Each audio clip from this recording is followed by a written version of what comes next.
Hey everybody, Jeff Emig here. Before we get started with another 30+2 here on Real Talk 447, wanted to give a shout out to the people that support us. Of course, you know them at RockyMountainATVMC.com. Check them out. They have everything you need for your motocross and off-road needs. Also, Slick Products. Of course, when you ride dirt bikes, they get dirty. You need to clean them up, make them look good again. Slick Products has everything you need there. ODI Grips, they make the Emig Pro and the RC4 handlebar bin, and we urge you to check them out and the whole line of products that they have for two wheels, watercraft, all that. And of course, Fox Racing, they make the best gear and safety products in the world. So check them out and support the people that support Real Talk. Said if you can't win, wreck someone who can. Exactly. I knew I wasn't winning that. Why do people not get out of the fast lane? Every time I see that picture of you riding around with that big ass fro you're wearing, I still get pissed. It was that night I said preparate, but I didn't say what I wasn't supposed to say, and that's A1. Hey everybody, like I said before, it is the summertime, and that means motocross.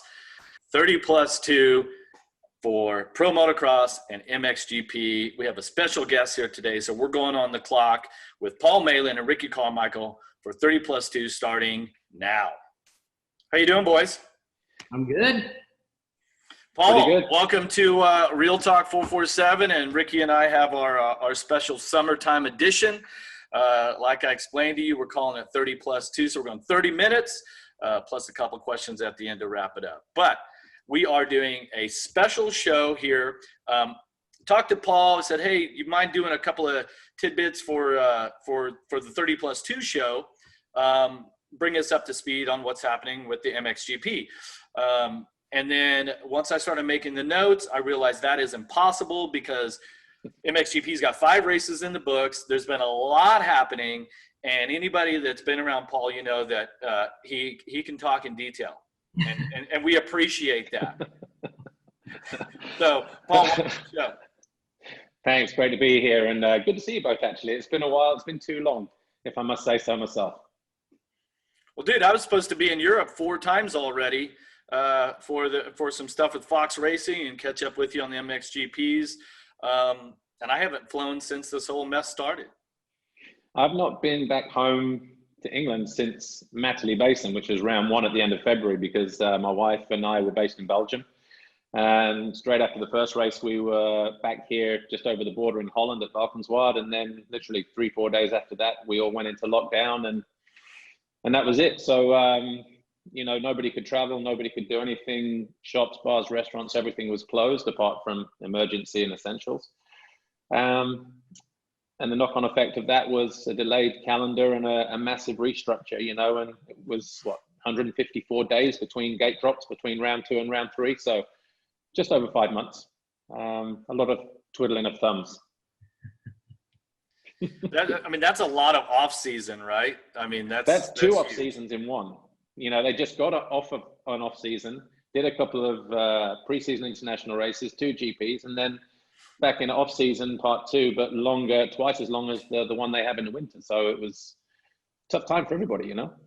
So, Ricky, you were part of the 7-race Monster Energy Supercross championship that had to wrap up in one location in Salt Lake City. And you guys did 7 races in 21 days. MXGP just got done with 3 races in Latvia. They're going to do another 3 in, where's it at again? Italy, Faenza, yeah. Italy. Yeah, Faenza, and then another 3 in Mantova. Ricky, first off, what was that like doing all those in one spot, you know? Because this is what MXGP has to do also.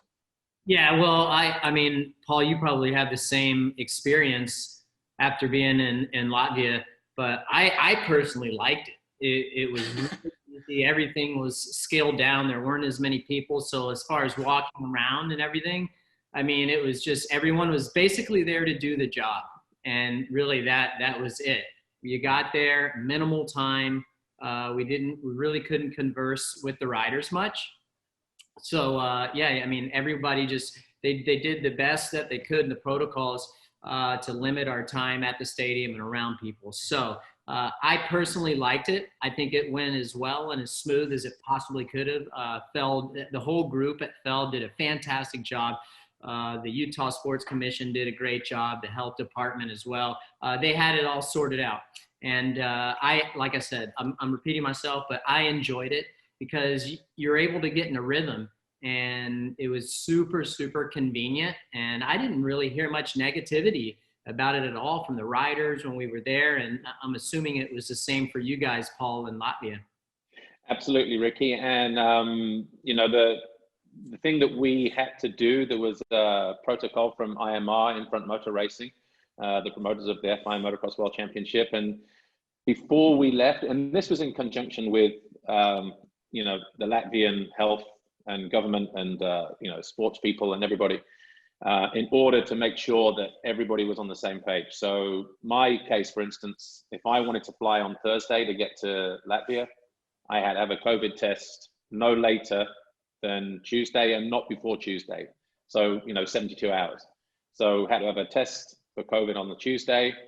That had to be negative before I flew on Thursday. When we arrived in Riga, we had to have another one. And then between day 5 and day 7 while we were there, because, obviously we were doing these races within a 8-day period, we had to have another COVID test. And I assume that it's going to be the same when we go to Italy for the 3 races in Faenza. Again, when we go to the 3 races in Mantova, and then obviously the same when we go to the 3 races in Belgium, later on. So, but from that side, that was to keep the paddock safe. But then as a race format, again, same as you guys in the US, a lot of positivity from the guys who they like to show up and go race. But, there are some guys, because Motocross World Championship is time practice, qualifying races on Saturday, and then the races on Sunday. And so there were a lot of people who do like that one day on Saturday just to sort of get in, bed with the bike, with the track, loosen up, get rid of arm pump, and then they wake up and go race on Sunday. But, you can't please everybody, but at the end of the day, we're trying to finish a championship here in the best way, the safest way possible. And I think the same as you, the 3 days that we did European action on Saturday, World Championship on Sunday, European Tuesday, World Championship Wednesday, and then again Saturday, Sunday. We did 6 days of racing in 8 days. So it was like pretty full on. So the format was just a one-day format, like in the US, practice, qualifying, racing, all in one day. Yeah, but instead of so normally when you've been to Europe, Jeff, and you've kind of sat in the booth with me, Saturday there will be European Championship races, or WMX, Women's Motocross World Championship, where they are the support class, and they will have their normal free practice, time practice, and a race on the Saturday, and the MX2, Mxgp guys will get a free practice, a time practice, and then a qualifying race. And then all of their races on Sunday, but they just condensed it and said, right, Saturday is for the support. So we had 2 support classes there, both European Championship. They did a free practice, a time practice, and both of their races, and they were done. And Sunday was left for MXGP, but it was a free practice and time practice combined, probably like you have in the States. So 20 minutes free, immediately into 25 minutes of time. And then, straight into the races like an hour or so later. You got to think that guys like Hurlings, Geyser, and certainly Cairoli had to have liked that one-day schedule. Guys that have been on their same bikes, for several years, teams. I feel like that they kind of have an advantage in that situation. Was that kind of the sense that you got from just say those 3 guys that like the one-day format for them better, or no? The thing is, the biggest concern before we got there for a lot of the riders was, would they get to race after a 5-month lockdown before going, to GP? Because normally in the winter season, you're off season, you ride, you test, you train, and then there are always a handful of pre-season international races that you can go to, whether they're in England or in France or the Italian series in Italy. And then that's it, 2-3 races, get yourself ready to go, bang, arrive at GP. And there was a couple of races in Holland that, the riders did leading into Latvia, but not everybody did them. Like Jeffrey, for instance, Hurlings, he went quiet on social media, and we found out while I was there that, he did have a crash during the sort of lockdown period. Did hit his head, had a bit of a concussion, had to take some time off, and then he was chasing his tail a little bit, going into Latvia 1. And I think we saw that in his riding. But these guys who are used to riding on Saturday, what we saw, the guys with the big budget teams, like your KTMs, your Husqvarnas, your Kawasaki's, Yamahas, they all took their support vehicles as well. So Saturday, when all the European Championship action was on track, they were out, over riding a track somewhere else, putting in some sessions, having a shakedown, testing, practicing starts, doing some moto time. And that was it. So did they miss Saturday? Probably not really, but maybe they missed the intensity of Saturday in the way that they would normally have it. So, and I think that showed, but you know what it's like. These guys, as soon as they get behind the gate, most of the time, the same guys are up front, get to where they need to be. But we never saw that in Latvia. We saw a mixed array of results, especially in Mxgp, just wide open racing, different result every week, different podium every week. Cairoli won a GP, Coldenhoff won a GP, Jeffrey won a GP. It's like, wow. Yeah. Well, I was going to get to what that. We got for the rest of the season. Right. Well, the first 5 motos of the season, dating all the way back to Malin Basin, it started off with the first 5 motos having Herlings and Geyser swapping moto wins. Yeah. And Geyser had a couple of, inconsistent motos, but for the most part, they had the speed. And like you just mentioned, once we went to Latvia for the 3 rounds, you saw Coldenhoff show up winning overall. Cairoli gets number what now? 90. He went 90. Herlings wins an overall, but also Seawer was fast. Jasakonis wins a moto. Cairoli wins a moto. And so what was it about, having all 3 of those races back to back to back? Do you think that had it produced such good racing? I don't know, because normally, when they don't make too many track changes, you'd expect similar results, right? Mm-hmm. At least when you were in Salt Lake, they were changing the racetrack completely. Between the first and second rounds, they made very minor changes. And then for the last one, they changed the exit coming from turn 2 and 3 back towards finish, and changed it coming back towards the start line area, a few more twists and turns here and there. But the ground was the same. The nature of the track was the same dirt. But you've been to Latvia, Jeff. Yep. You were there in 2014 in the booth with me for the Motocross of Nations. And, that first corner is a 180-degree right-hand turn, very tight. So if everybody, top guys, all went down in that first turn at some point during the weekend. Hey, Paul, so when Jeff got back from the Netherlands, Jeff, it's really gonna come to you. He was just telling me the UK. Yeah, I missed the Netherlands, but yeah, it was just round 1. Yeah. Yeah. I came straight to your place. Yep, for Daytona. Oh, sorry, I thought it was after the Netherlands. And anyhow, and we were talking. He was downloading, giving me everything about his trip, and I was asking him who was good, and I saw the results, and he was just saying just how impressed he was by the defending world champion.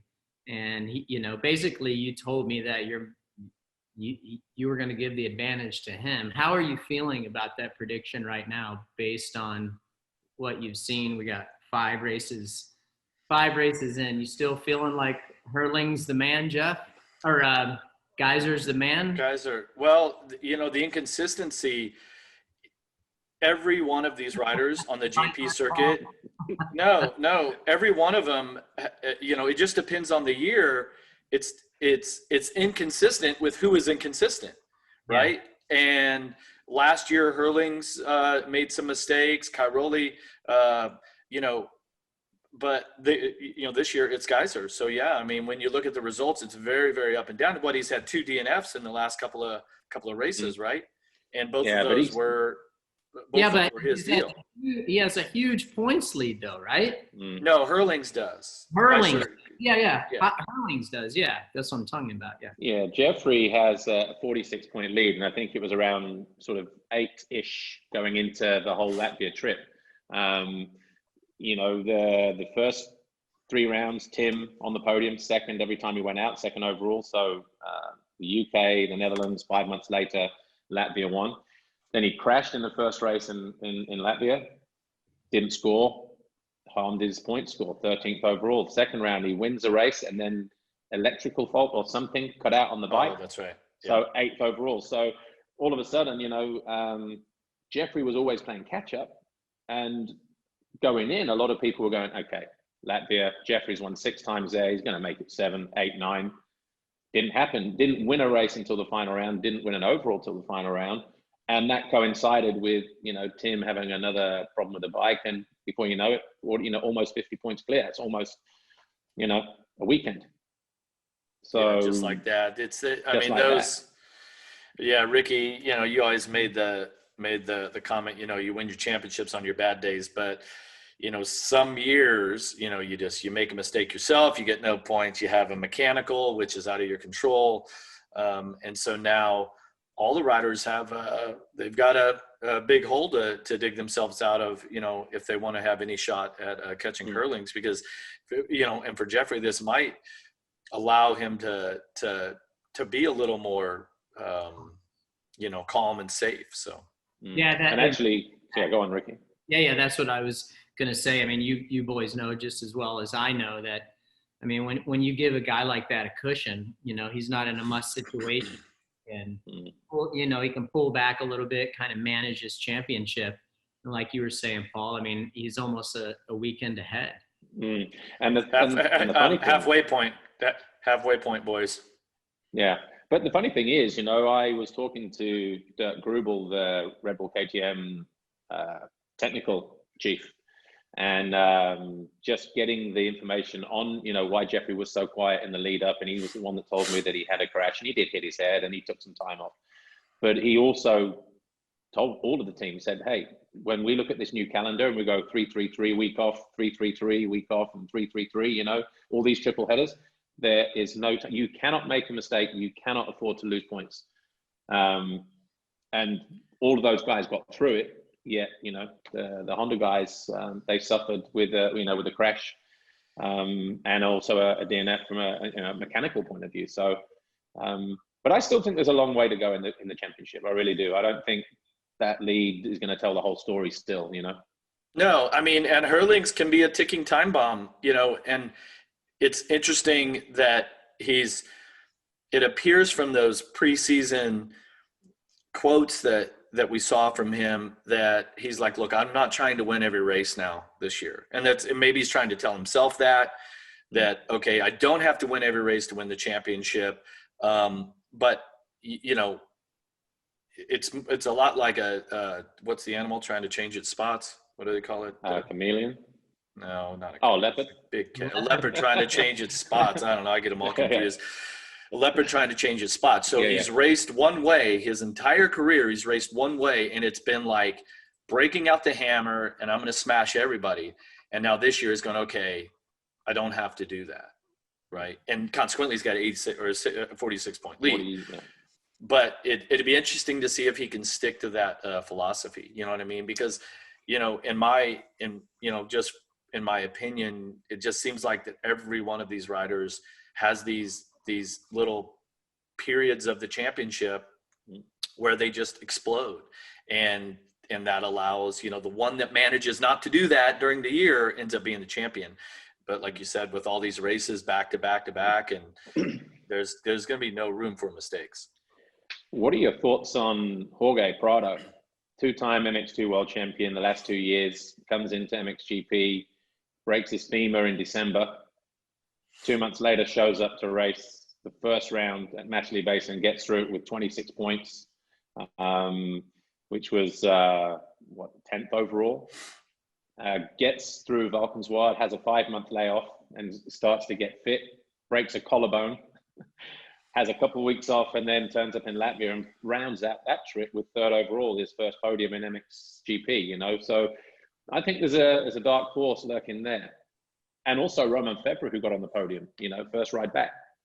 Yeah, well, I mean, that's what I was saying earlier.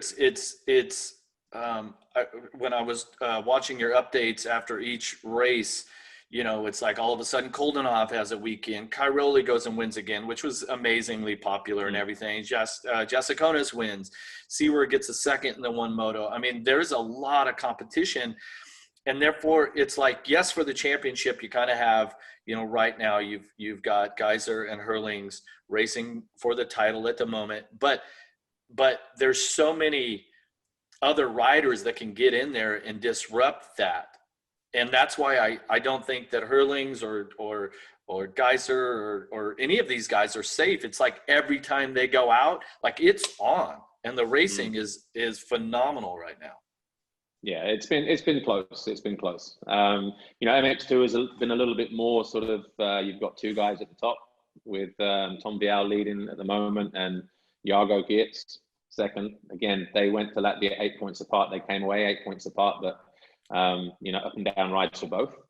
But Mxgp, I think if that's how it's going to play out for the rest of the season, then I think we're in for a real treat. And actually, before we got there, when I looked at the original calendar that was laid out pre-season, going into that first Latvian round a couple of weeks ago, we would normally have been into the final 4 rounds of the year. And we were starting off again 5 months later with 15, 16 races left. Yeah. So it's going to be tight, and even tighter. You know, we've got these 3 in Italy, a weekend off, and then when we go back to Italy for Mantova, we don't stop then until second week of November, and we've got a triple header in Italy, go to Spain, triple header in Belgium, and then again in Italy. I like the schedule how it is. You know, everybody fitting it in, doing the best that they can to get the whole championship in, like you talked about, Paul. But I like how it puts the riders to the test, and I like to see the different strategies and just how they manage this championship. You know, you saw how many points Hurlings made up in that Latvia run. Okay, who's going to make up the points in the Italy run? Is Hurlings going to be able to continue to do what he did in Latvia on that 3-race sprint? Is he going to be able to do that in Italy? And that's the question I think everyone's asking over here. I know that's where I'm certainly at, wondering, okay, who is going to do what over there? And, you know, hey, Prado's only going to get better. You know, you have to expect that. And is he going to get it? I think, like you said, the dark horse is he going to get in there and start contending for wins? I like this format because it's not the same as it's always been, and it really puts the stress on the boys and the riders to see how they can manage this. And if you get a little hiccup at the first race, you guys are doing 3 races at each event. If you have a hiccup at the first race and you hurt yourself, well, you don't have the time to recover anymore. So that's where it's really plays a negative part. If you happen to have a slight injury, you just don't have the time to recover from that. So a lot to look forward to for sure. Yeah, it's intense. It's intense. But you know, the first one now, the first triple header that we had, everybody's been through it. They know what to expect. Will they go in with similar kind of preparation? You know, because obviously it's how you ride during the week, how you train during the week. What is your build-up like going into those 3 races? You know, some of the teams will probably do a last ride here in Belgium, Holland, wherever they're based. They'll fly down to Italy, get there on Friday, and maybe do track walk Saturday, do the race Sunday. Can't imagine anybody riding on Tuesday, because, you know, Wednesday you're at it again. But the following week, most of the guys from Mxgp will probably take their support vehicles and go ride local somewhere on Saturday just to get rid of some lactic and some boredom, you know. So it's like I said, it's a different mindset, a different way of going racing. Yeah. Hey, so we mentioned it at the top of the show here that Cairoli won his 90th Mxgp, and that spans did he win out of 125? Was it MX2 then, or what they call it then? He turned pro in 2004 on an MX2 Yamaha. He won his first title in 2005, but he has won a Grand Prix now every year since he turned pro in 2004, and this is his 17th year now as a pro. Think about that. Ricky, you won a pro motocross event every year. Well, you won the title 10 straight years, and then won in your farewell season, you won overalls then. That was only 11. Your whole career was 11 Yeah, Ricky. seasons. He's on, is this 17 years or 16 years now then? This is his 17th year now, pro. And he's won every year? He's won a GP in every year. I mean, think of that. 17.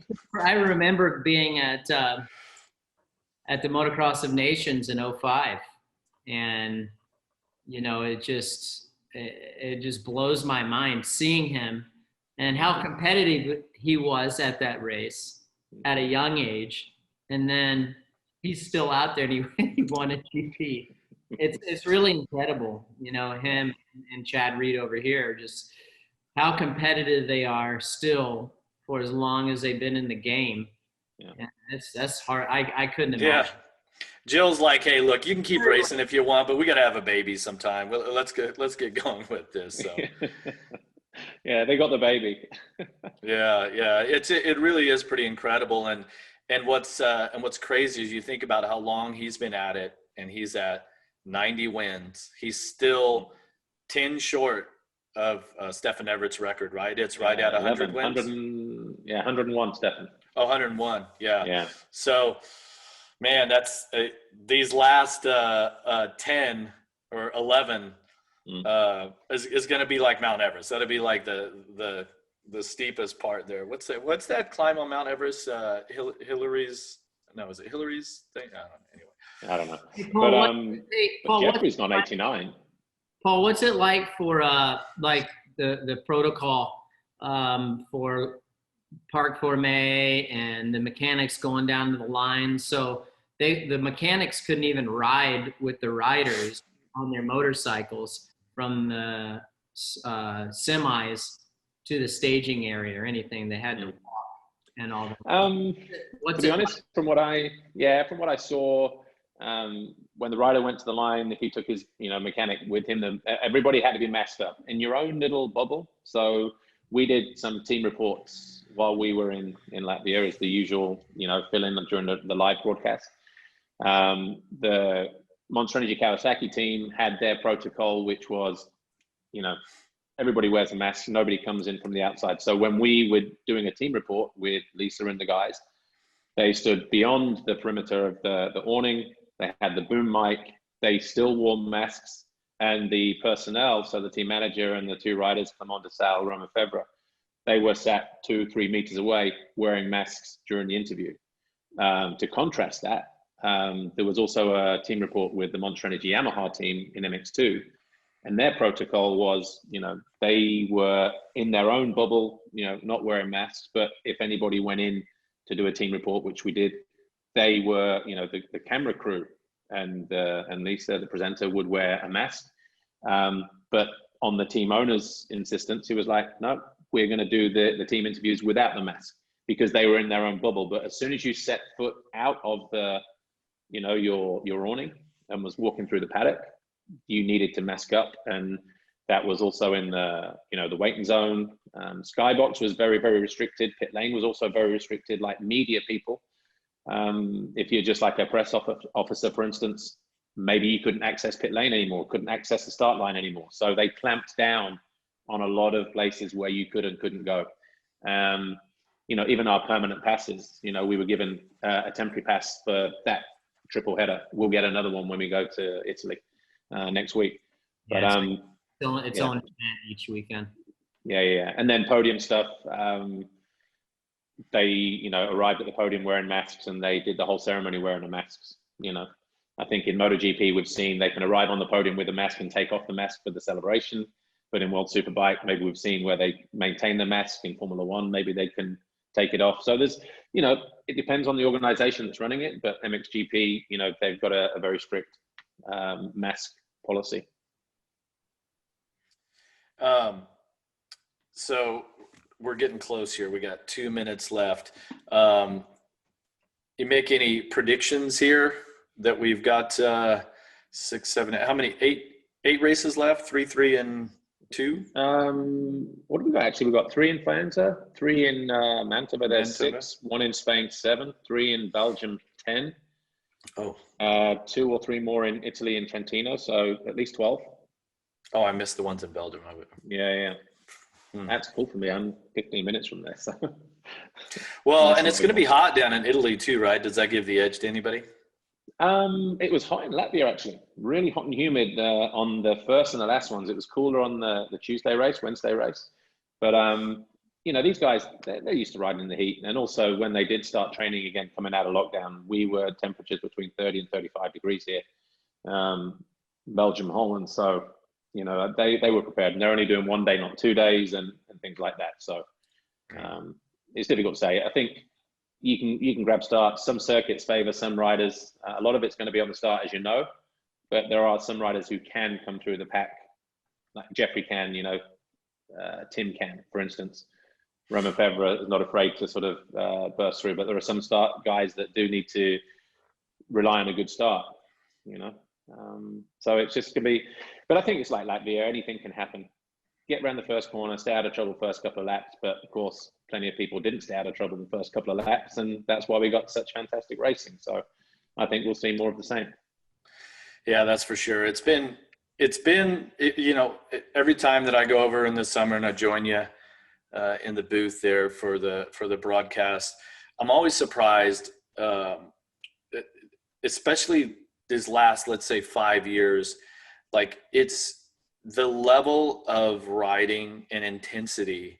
It is, the field is so deep, and yes, the best guys are always going to be the best guys and be able to come through the pack. But the competition, like sometimes you'll watch a battle for fifth and it's on like, and sometimes Ricky, you get over there and it's like, holy shit, I cannot believe how fast these guys are going.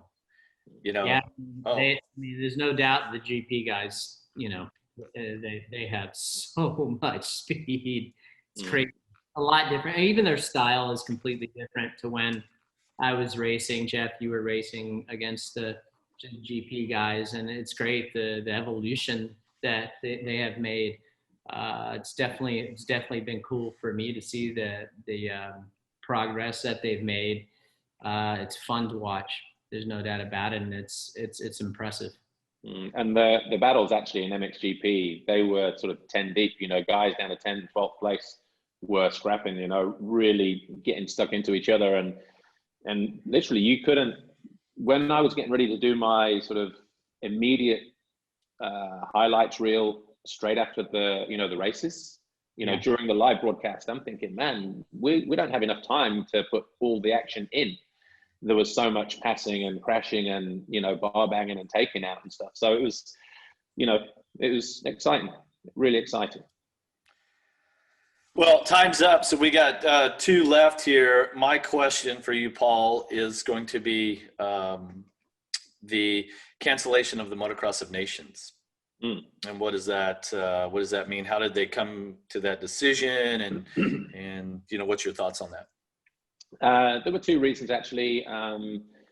France at Ernay originally were on the on the calendar for the Motocross Nations, but then because of lockdown, because of protocol, because of the virus and everything else, and governments insisting that there was no sporting events with crowds and this kind of thing, the French Federation basically said, we're not sure if we can sustain that. In terms of an event, and I guess maybe don't want to take the hit. And so when that was pulled, Steve Dixon said, hey, I can run a Nations.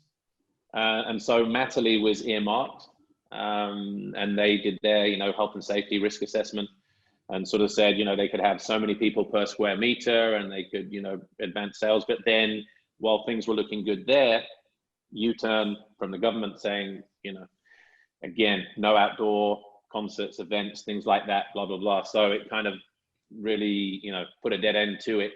And after that, I think you're running out of time, because that was recent. That was just literally just before Latvia, I believe. Yeah.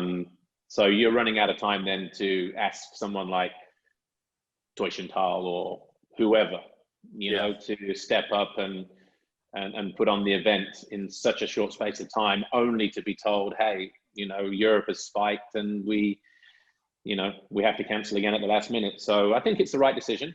But I also think it's the right decision just because, there was the talk of trying to combine World Championship points with Nations points to host it as a Grand Prix as well, but I just think that would have been maybe just too confusing. And, you know, just from my own perspective, who do you invite? You know, take the Netherlands, for instance, where you have last year's team, which was already Glenn Koldenoff, Jeffrey Hurlings, and Calvin Verlanderen. And you've now got Rowan van der Moosdijk in MX2, who could make up a third member of that team. Calvin Verlanderen, who maybe doesn't get picked.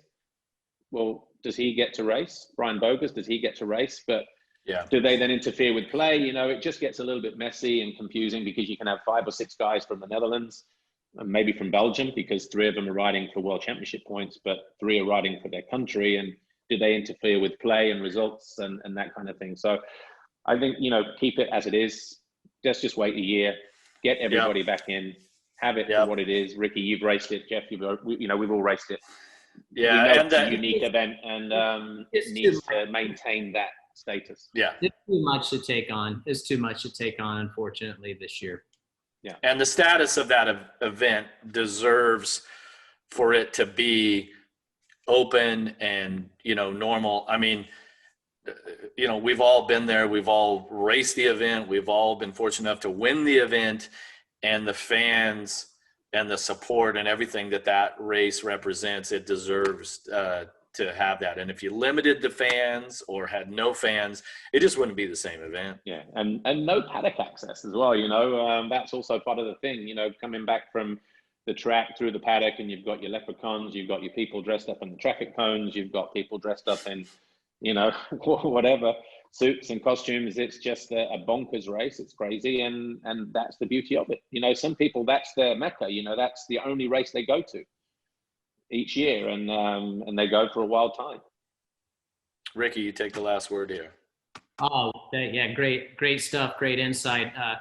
MXGPs are in a great spot. There's so much depth right now, so much parity, a lot of fun to watch. I love tuning in when I can, for sure. It's going to be exciting to see who can hold it together.